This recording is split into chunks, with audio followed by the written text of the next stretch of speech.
mengendalikan nasib. Bagaimana kita bisa mengendalikan nasib? Kuncinya kita mampu memanajemen diri kita. Ketika kita mampu manajemen otak kita, memanajemen hati kita, memanajemen diri kita, otomatis kita mampu memanajemen hidup kita. Karena sebenarnya apa yang kita lihat dalam kehidupan kita hari ini atau yang akan datang itu refleksi dari diri kita. Ini refleksi dari kita. Sungguh sangat menyesal sekali ya. Ada sebagian orang yang hidupnya diproyeksi oleh orang lain. Maksudnya apa? Diproyeksi oleh orang lain, kita hidup dikendalikan oleh orang lain. Jadi kita bergerak, ya. Bahkan kita bicara, ya. Kita bekerja. Itu bukan karena passion kita, bukan karena purpose kita, bukan karena panggilan jiwa kita, bukan karena keinginan kita. Tetapi kita bekerja, kita bergerak, semuanya dikendalikan oleh orang lain. Itu namanya diproyeksi oleh orang lain. Orang-orang yang mampu diproyeksi oleh orang lain adalah orang yang reaktif, orang yang hatinya lemah. Maka itulah manfaat aktivasi hati untuk menguatkan hati, supaya hati kita tidak lemah, jadi kuat. Orang yang hatinya kuat adalah orang yang proaktif, di mana dia mampu mengendalikan dirinya. Atau dengan kata lain orang yang sadar, dia punya kendali penuh, kuat sekali. Semua rangsangan baik di dalam dirinya yang negatif atau dari luar dirinya yang negatif, dia selalu bisa mengantisipasi. Dia bisa memilah ini hal yang tidak baik buat diri saya dan tidak perlu saya lakukan. Ini bukan hati nurani saya nih. Ngapain ini saya lakukan? Alangkah bahagianya kalau kita bisa melakukan sesuatu yang sesuai dengan hati nurani, ya. Karena nasib kita itu ada di tangan orang lain, bukan tangan kita.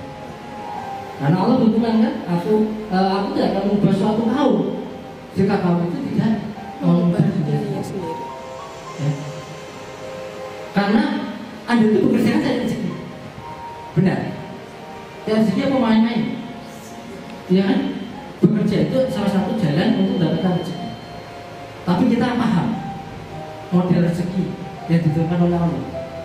Perintah rezeki yang ditentukan Allah kita apa sih kriteria rezeki yang ditentukan Allah?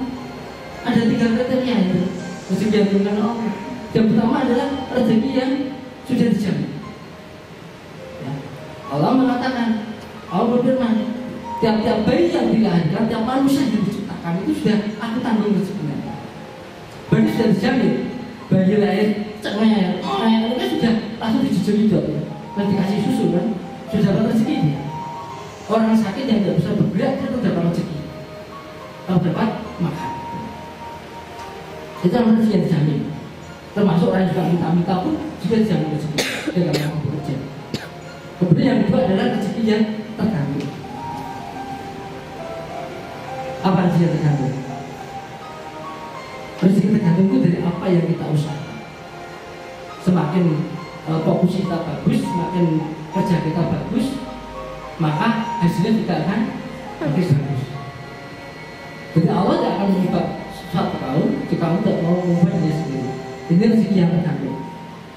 Ini sifat rezeki yang tergantung, untuk kriteria rezeki tergantung. Yang terakhir ada rezeki yang dijanjikan. Rezeki yang dijanjikan itu adalah sedekah, amalan-amalan, sholat tahajud, sholat duha, itu juga dijanjikan.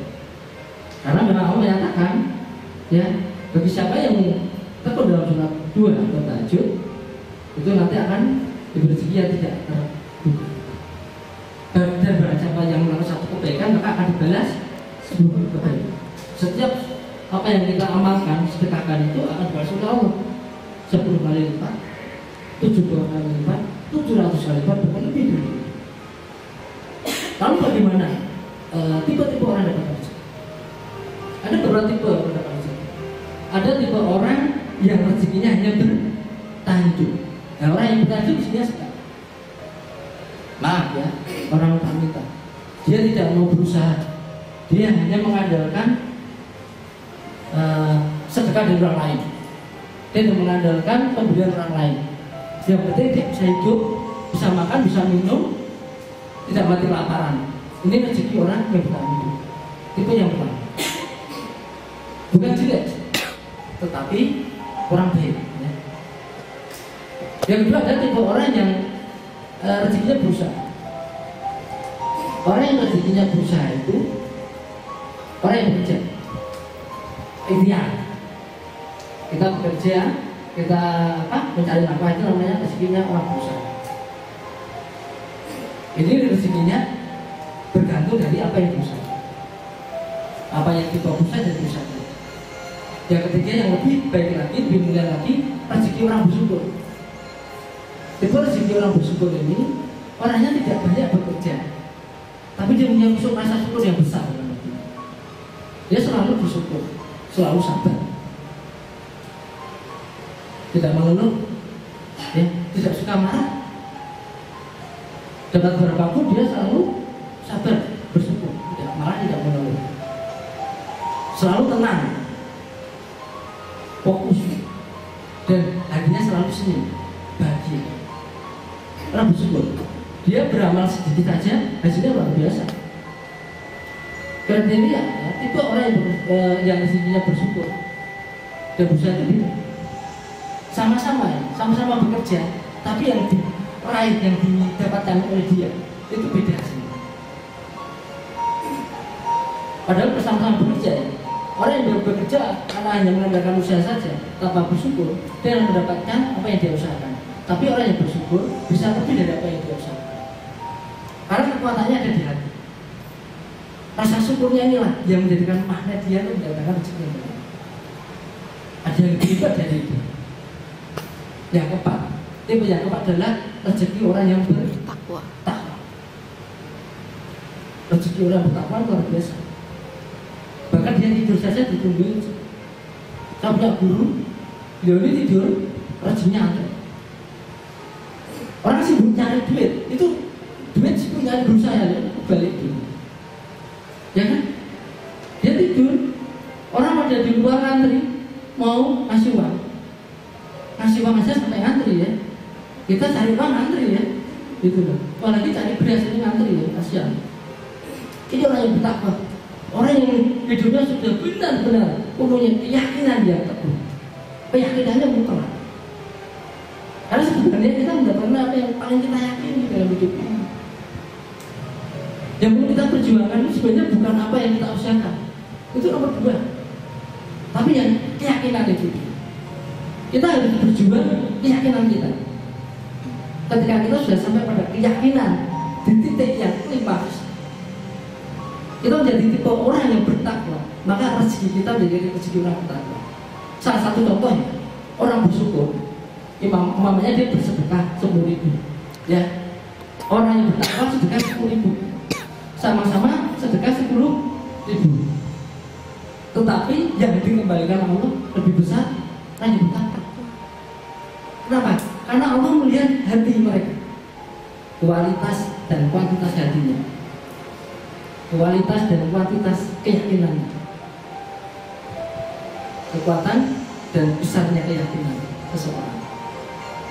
Karena ini punya energi yang besar. Alam semesta pun akan merespon orang yang punya keyakinan itu. Sebesar apa keyakinan kita, itulah ukuran keberkahan, karunia dan semuanya, termasuk wawasan dan ilmu kita. Ukurannya di situ. Memang nikmat menjadi orang yang bersyukur dan bertakwa karena rezekinya tidak sulit. Banyak kemudahan dari Allah. Itu tidak dipacu oleh waktu. Ya, itu tidak dihimpit oleh waktu. Itu tidak ditekan oleh masalah. Selama ini kan banyak sekali kan kita dikejar waktu, dihimpit oleh masalah, ditekan oleh masalah. Sekarang waktu kita itu sempit. Bahkan ada sebuah slogan yang mengatakan time is money. Itu murtad itu. Iya, itu sesat itu. Nah saya time is pride. Apa? Waktu adalah berdoa. Waktu adalah ingat. Tentang kenal lari. Selalu ingat sama Allah. nasib yang kita tentukan itu tidak hanya sekedar Allah saja, tetapi Allah melihat hamba itu. Karena memang Allah memberikan kemenangan kepada hamba yang itu mengubah nasibnya sesuai dengan firman Allah. Ya, aku tidak akan mengubah suatu kaum apabila kaum itu tidak bersekutu.